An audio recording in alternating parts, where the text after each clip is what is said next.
Welcome back. Imagine you are running a busy restaurant kitchen.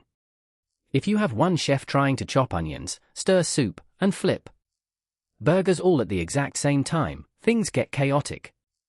Today, we are tackling a core Python mystery: why can Python sometimes feel slow when doing multiple tasks, and how do multithreading and multiprocessing solve this? Let's dive in. Before looking at code, let's look at tasks. Some tasks are I/O bound, meaning your program spends most of its time waiting, like downloading a file from the internet or reading from a database. Other tasks are CPU bound, meaning your computer's processor is doing heavy mathematical crunching, like rendering 3D graphics or training machine learning models. Knowing the difference changes everything. What is a thread? Think of a thread as a lightweight worker inside your main program. If you have 5 files to download, instead of downloading them one by one sequentially, you can create 5 threads. Each thread downloads one file concurrently. While thread 1 waits for the internet response, thread 2 steps in and starts its download. Total time drops significantly. Let's look at code. We import Python's built-in threading module. We define a simple function that prints a message and uses time.sleep1 to simulate waiting for a network request. We then create a thread object by passing our function to threading a thread target equals my_function. Notice how clean and approachable this syntax is for beginners. To get our thread moving, we call thread.start. But here is an important rule: if our main program finishes before the thread does, the program exits abruptly. To prevent this, we call thread.join. This tells the main program, wait right here until this thread finishes its job. This simple 2-step pattern, start and join, is all you need to remember. Now, you might think, if threads are so great, can I use them to crunch numbers faster using multiple CPU cores?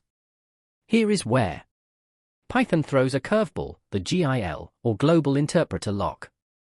The GIL is a safety mutex inside standard Python, CPython, that ensures only one native thread executes Python bytecode at any given moment, even on multi-core processors. Why would Python have such a restrictive lock? The answer is memory management and C extension safety. Python's memory management is not inherently thread-safe. Without the GIL, multiple threads modifying Python objects simultaneously would cause memory corruption and data leaks. The GIL keeps CPython simple and stable, but it limits true multi-core parallel execution for CPU-heavy code. Let's test this concept mentally.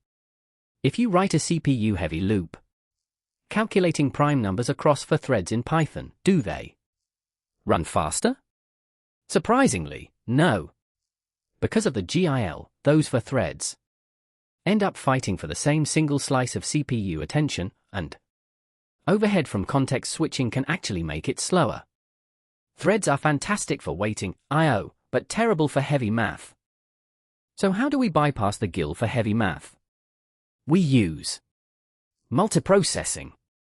Instead of creating threads that share the same memory space and lock, multiprocessing spawns completely separate independent operating system processes.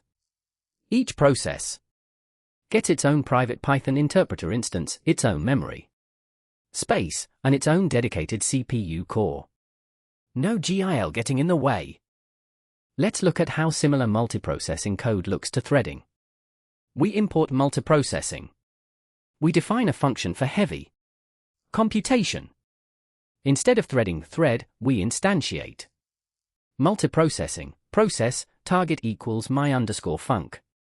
The API is intentionally designed to mirror threading so you don't have to learn a completely new syntax structure.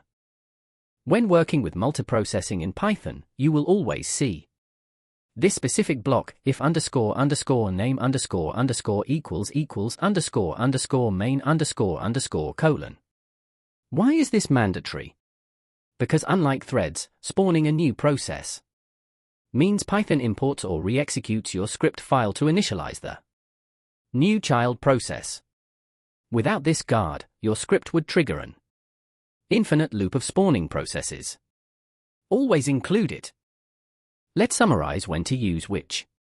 Use multithreading when your program is doing a lot of waiting like web scraping, downloading. Your program is doing heavy lifting like image processing, crunching numbers, or running simulations across all available CPU cores. As a beginner, watch out for two common traps.